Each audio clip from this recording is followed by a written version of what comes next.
ওকে। So আমরা এখন আছি বগুড়ার মমইনের ইকো পার্কে।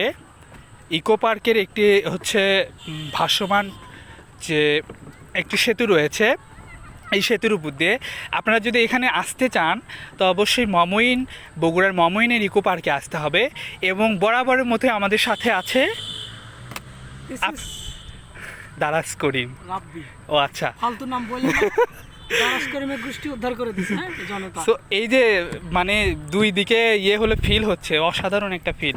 নিচে অবশ্য ড্রাম দেয়া আছে, যার কারণে এই ফিলটা আমরা পাচ্ছি এবং অসাধারণ একটা জায়গা।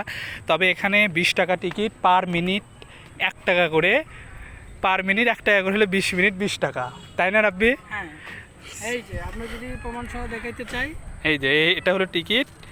এই টিকিট 20 টাকা, আমরা 3 জন নিয়েছি। সো আমরা দেখি মূল স্পটে যাই।